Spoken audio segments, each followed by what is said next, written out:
As some of you may know, I spent 2 years in South Korea, so I want to talk a little bit about that and why I would want to avoid a war with North Korea.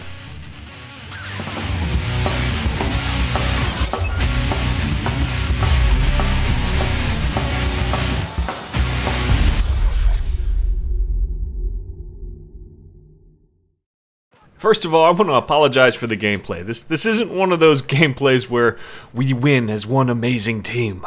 And unfortunately, when you play by yourself these days, this is just, this is the luck of the draw. You just get a team full of tards and you just do what you can.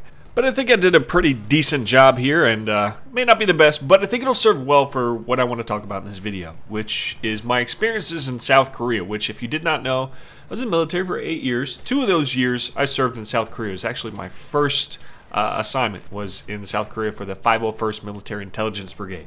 And it was funny because when you're going through your Advanced Individual Training, or AIT, they have you fill out this document, which is like your wish list of places that you want to go. And it's so funny because it gives you all these hopes of dreams of where you can go in the military. I put Italy, I put Hawaii, I put all those silly fucking assignments that you never get naturally. Those are the assignments that you have to re-enlist to get. And so I put all those places down. I even put like my hometown, the base that was beside my hometown. And then I get my first assignment and it's fucking South Korea. And I'm like, I was like heartbroken at the time. I'm like, this wasn't on my wish list. So yeah, I was heartbroken at first. But you know what? After those 2 years, I had some of the best experiences in my life. Met some of the most amazing people, people that I'm still friends with to this day. For those who don't know, the guy who runs JW Tactical, John Whetstone, was my roommate in South Korea. We served together for 2 years, so I know him very well. We're still really good friends to this day, and I'm really glad that I got Korea as my assignment. But I learned a lot while I was there, and so when I hear these things about North Korea going to war, and people are like, oh man, North Korea is a joke. It's a joke, man. We'll fucking squash them. We're going to win this war easy. And it disturbs me. It disturbs me in a lot of different ways because there is no winning a war. It's not a game of chess. You win a game of chess. But in a war, those pawns are actual people. And when we talk about going to war with North Korea, will we beat them in the end? Yes, we will.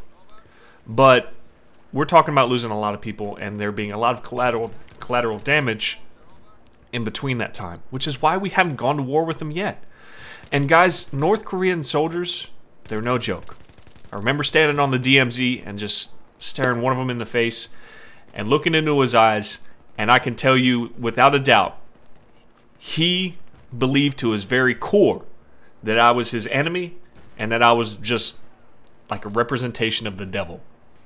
So these are soldiers, these are people who are brainwashed to their very soul that we are the enemy. So all of their country's problems, all of the starvation and the poor living conditions and just all that nastiness that's going on in their country, their regime has convinced us that it's all our fault. That we've suffocated them off just to see them suffer. When in reality, it was Kim Jong-il who was making these very poor decisions and then having entirely too much pride to back down. And so he knows, Kim Jong-il, Kim Jong-un's father, the guy that's in control right now, he knew that a war with the United States would be the end of him. He knew that. And there was just always this game that was played, while I was there. And it made me scared at first when it first started happening. But after like the 4th, 5th, 6th threat to getting bombed from North Korea, you start to realize that something else is going on. And it's because Kim Jong-il, rested all of the blame of the country's problems on the United States and the UN. And so in front of all his people, he'd be like, we're going to war. We're getting what's ours. We're going to get better living conditions. We're going to stop these people from fucking with us. And then he'd get in the negotiation room, and I think that the tone would change. He'd keep that pride up. He'd be like, oh, we're going to war, blah, blah, blah. And then, our ambassadors would go in there and be like, all right, look, man, we'll give you some of this, we'll give you some of this. And he'd be like, I'm still really mad, but we're going to back down now. And they would just go back and forth. That would keep happening. North Korea would make these ginormous threats. We'd released a little bit of the embargo, give them some breathing room, they'd back down, and then the whole game would start over again once they started, making more weapons or, screwing with the conditions of the agreement. Now, the same thing is happening today with his son, who's now in control. And I'm not sure if his son is as brainwashed as that soldier was that I saw at the DMZ. If he is, we have a real problem, because he probably thinks he could win. If he doesn't, we're playing the same game, guys. And a lot of people are like, why don't we just go to war? Why don't we just kill these fuckers? And it's because it's not that clean and easy. No war is. We should know that by now. It's not going to be clean and easy. We're talking about people that really, to their core, think that we are the enemy. They're not going to let us come in and, quote-unquote, save them. They don't want that. And the problem is, a war would put all of these poor people, no matter what they believe, they're still innocent.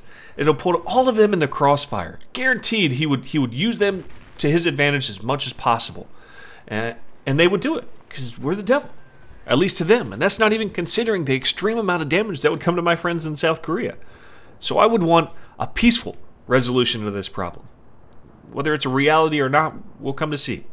I think he'll back down. Again, we'll see. In the meantime, though, try not to play the idea of a war with North Korea off as a joke, because it certainly wouldn't be. But that's all I have for this video, guys. This is Sergeant Merrill, out here.